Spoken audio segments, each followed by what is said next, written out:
Hello বন্ধুরা, আসসালামু আলাইকুম। Welcome to my channel. আজকে আমি দেখাবো আপনাদেরকে গরুর কলিজা বোনা। আমি কিন্তু বিয়েবাড়ির স্বাদে কলিজা বোনাটা করেছি। অবশ্যই কিন্তু বাসায় ট্রাই করে দেখবেন আমার রেসিপিটা কেমন হয়েছে। এখন সম্পূর্ণ রেসিপিটা তৈরি করব।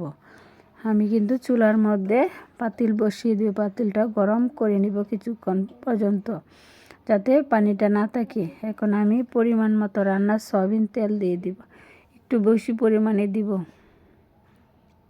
আমার কিন্তু তেলটা দেওয়া হয়ে গেছে। এখন আমি তেলটাও কিছুক্ষণ সময় গরম করে নেব। আমার তেলটা গরম হয়ে গেছে। এখন আমি পেঁয়াজ কুচিগুলো দিয়ে দিব পরিমাণ মতো। পেঁয়াজ কুচি করে নিয়ে নিয়েছি। এখানে রসুনগুলো দিয়ে দিব।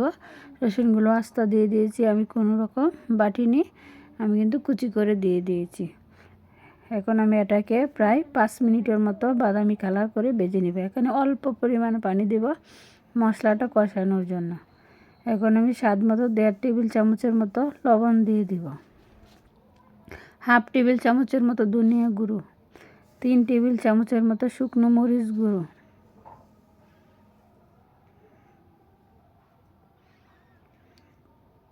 1 টেবিল চামচের মতো হলুদ গুঁড়ো,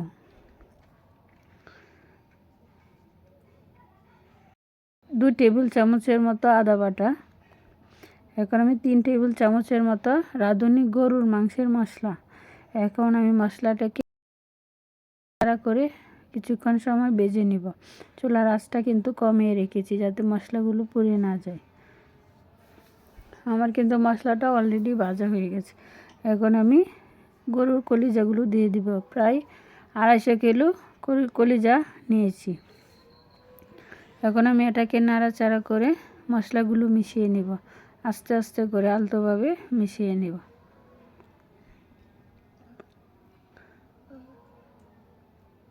আমার কিন্তু সম্পূর্ণ মশলাটা মিশানো হয়ে গেছে।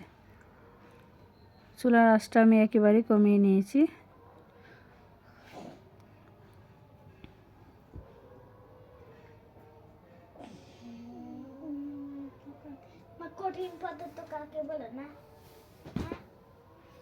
আমার মশলাটা পুরোপুরিভাবে মিক্স হয়ে গেছে। এখন আমি অল্প পরিমাণ পানি দিব মাংসটা কষানোর জন্য।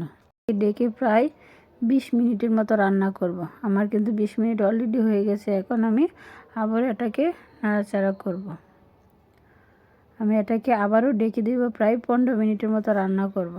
আমার কিন্তু মাংসটা কষানো হয়ে গেছে। এখন আমি পরিমাণ মতো আবারও পানি দিব মাংসটা রান্না করার জন্য। এখন আমি ডেকে প্রায় 20 মিনিটের মতো আবারও রান্না করব। এভাবে আমি 6ষ্ঠ ধাপ পর্যন্ত রান্না করব। আমার তরকারিটা কিন্তু অলরেডিভাবে কমপ্লিট হয়ে গেছে।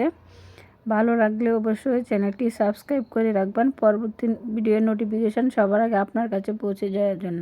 ধন্যবাদ বন্ধুরা, আল্লাহ হাফেজ।